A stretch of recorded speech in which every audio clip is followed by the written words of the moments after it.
to understand how the spirit of offense works, because we are so offendable. We are such offendable people. We are living in such a fragile world. We're living in a fragile society. We're living in...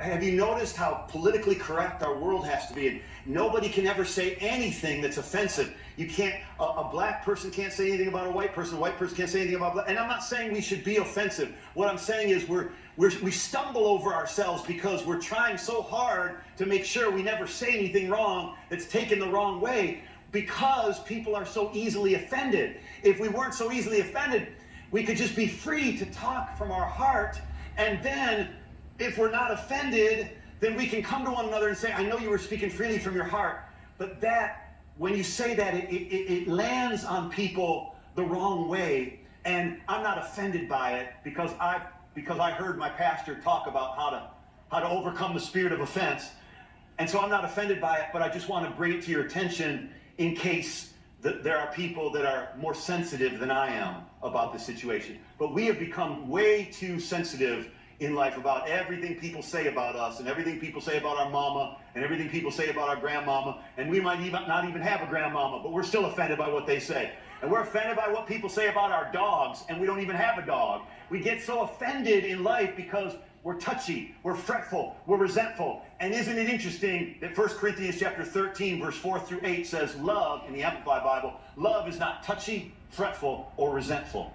So when you're walking in love, you're not touchy, you're not fretful, you're not resentful. When you're walking in love, you can't be offended. When you're not walking in love, you're going to be offended. And so the secret to overcoming offense is walking in love and grace, having grace towards one another when we say things or do things that could hurt each other.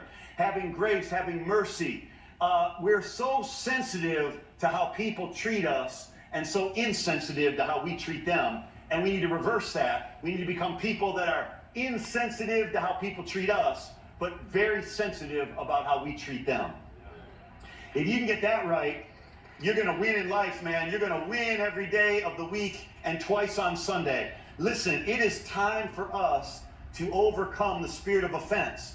And people are so easily offended. In every church, whether it's this one or any church, in every church, the people that started the church usually are not the same people that are there 10 years, 15 years, 20 years later, because somewhere along the line, they got offended. And maybe you're one of those people that is easily offended. And there's going to come a point, and I just let you know in advance, if you're new here, I am going to offend you. Not intentionally, just because I'm human.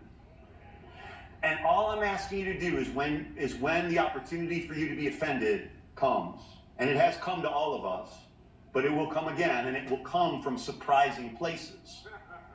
And it will come from surprising situations.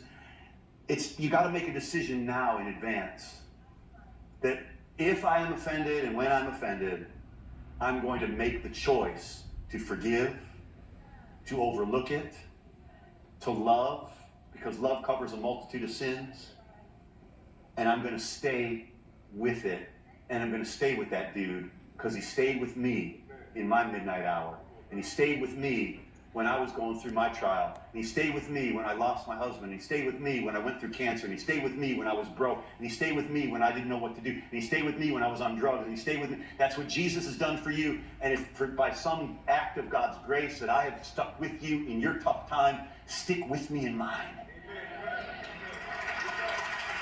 Because that's what family does.